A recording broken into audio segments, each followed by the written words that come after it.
Alright guys, it's finally here. My thoughts on Halo Reach. It came out, how many days ago? Yeah, about 5 days ago. And I've completed the campaign on Legendary. I've yet to play it co-op, but I can't imagine it's any different than Halo 3 or ODST. I've played a lot of multiplayer, and I've messed around in Forge a little bit, not much. But Firefight, it's ODST, like, except for with new options and stuff. It is like an improvement over ODSTs, but I still don't like Firefight. Alright, so I guess I'll start with campaign. Yeah, so campaign, it's about 10 levels long. It kind of starts off slow, but it kind of ramps its way up a little bit, and I guess campaign's like one of my main dislikes. Like, for a campaign, like, you know, story mode in a game, you should have good characters, like characters that you like, characters that are like suited for different like situations. And Spartans, they're kind of just dull and boring. Like, you'd think someone so powerful would be interesting, but I think they lack personality. Like Kat, the female Spartan, she's kind of like the techie. She like, I like technology, I'll do this, do that, do this. You have like the big guy who's kind of like, he's more considerate and caring than the others, and the leader who's just like, get to work now. Like, I don't know, I just feel like they lack personality. The main character, of course, they gave him a voice, or her, whichever gender you're playing as. They give it a voice, but you really don't say anything unique. It's all like military dialogue, like Roger or affirmative, and you just kind of throw out a little stuff here and there, but nothing major. Yeah, so campaign, it does seem kind of short compared to Halo 1 or 2, but it's decent, I guess. A few of the levels get pretty long, and surprisingly the cutscenes are pretty long compared to the other Halos. And there are a lot of, for some reason they put a lot of flying scenes in this game. Like, there'll be scenes where you're just flying along, and you'll be in first person view during like a cutscene, and you're still looking around, and some of these cutscenes go on for like 3 minutes of you just sitting in a Falcon, just like flying with like your partners. I don't know, I guess it was decent, and it gets better towards the end, and it fits perfectly into Halo 1, because this is a prequel after all. So that's campaign.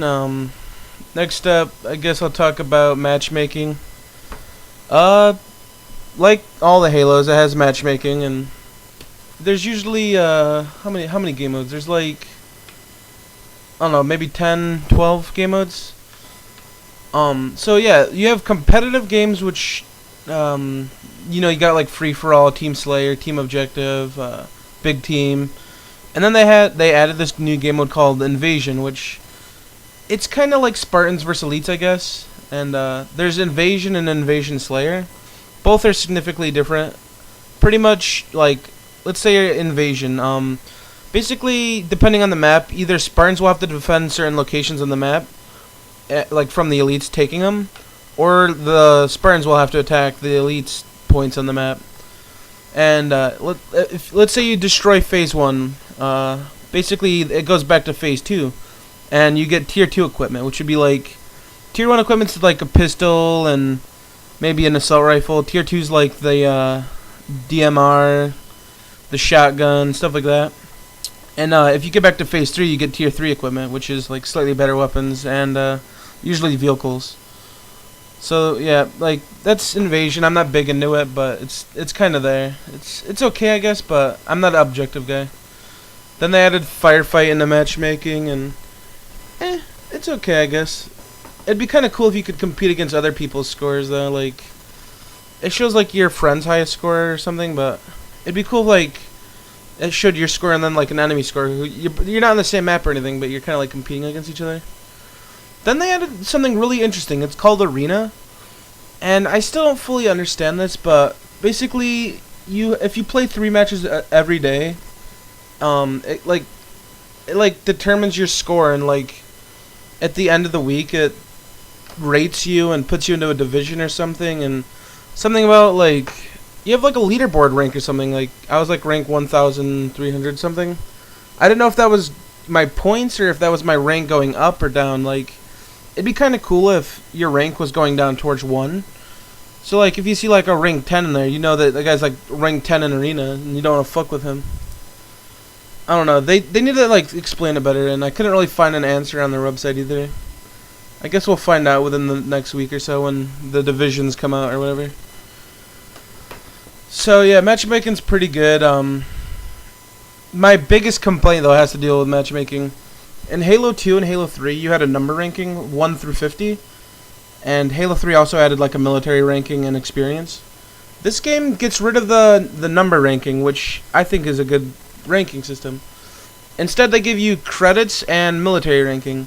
In order to level up, you need more credits. And, like, at a certain amount of credits achieved, you level up. Which means you cannot D-rank your level. You are always going up. Kind of like Call of Duty. Like, I hate to say it, but it's like a pussy multiplayer experience. Like, you're afraid of... Like, they're afraid of their players getting scared off because they're going down in levels. So they have to give them, like... Oh, no matter how bad you suck, you're still going to level up. It just takes longer. Like, that's not cool. Where's the number ranking? Also, it's one of the reasons why this multiplayer is ultimately going to fail. Okay, like, let's say you're playing competitive, like in the competitive playlist.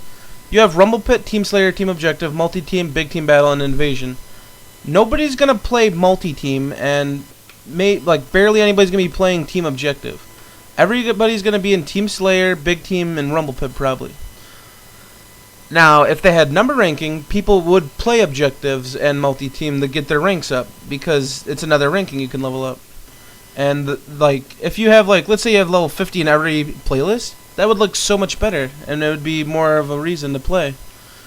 Instead, they're just like, go fucking do what you want. We don't really care what you do. I don't know. I just think they could easily patch that into the game right now, and it would save, like, the community. It's just gonna die off because all you have is credits, which buy armor, and military ranking, and there's just not a reason. There's no reason to play Team Objective and multi-team. At least that's what I've heard from all my companions and shit. So that's matchmaking. It's good, and it's probably gonna die off eventually. Firefight, I don't care. I don't like Firefight. I played it like a few times to get my achievements in it, but I could care less about Firefight. It's identical to ODST with customizable options now. Like, you can change which weapons you start off with, which enemies come in and which waves. So, like, if you wanted to, you could make hunters come in on every wave, or you could put jackals on every wave, and you can just tweak it around like that. Custom games, essentially they are the same as Halo 3's, just with more customizable options like unlimited ammo or bottomless clip, which basically means you don't have to reload. You can just keep firing and firing and firing. That's kind of cool that they added that. Forge, of course, this definitely is the most improved thing. Basically, like Halo 3, you can customize any of the Halo maps that you have, but they also give you these 2 or 3 big maps that you can customize. Or no, I think it's just one gigantic map. But you can, like, create so much in it, and they give you such a huge budget that you can just build, like, hundreds and hundreds of different pieces and create really incredible maps. Like, Bungie, they recreated Ascension from Halo 2 and Sanctuary from Halo 2. Just with Forge World, and that's pretty cool that they could probably actually go back and recreate the original Halo 2 maps and Halo 1 maps and just throw them online instead of doing DLC. I did notice that some of the spawns do suck compared to the actual Bungie maps, but they're still decent. But it's insane at how much creations you can do. Like, I saw a block for it from Mario Kart 64.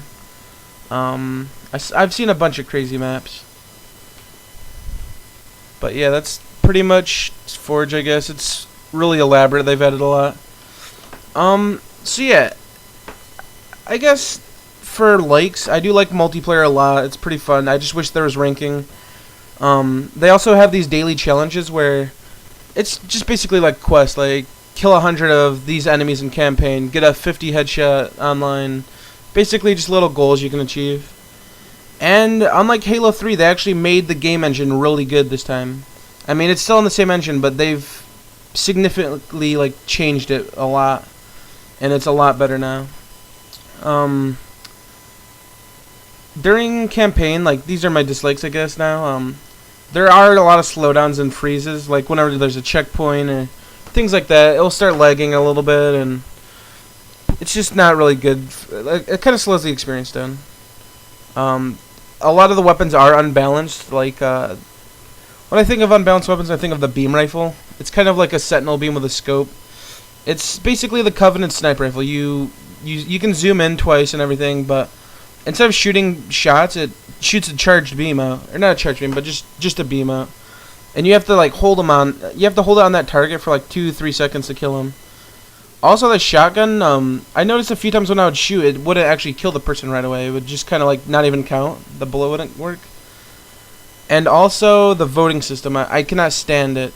Like, I wish they did pull the Halo 2 or Halo 3. No, Halo 3 had vetoing. Yeah, in Halo 2, basically they put you on a map. You have to play that map until it's over. And I like that because it forces you to like learn new strategies on every map. And I don't know, the audio, like Halo is always known for having good music, but this one kind of is missing hit in my opinion. Like a lot of the music that plays when you're about to go into battle or things like that, it's really epic sounding. But then they add like the generic like pianos with violins for like the sad kind of depressing moments.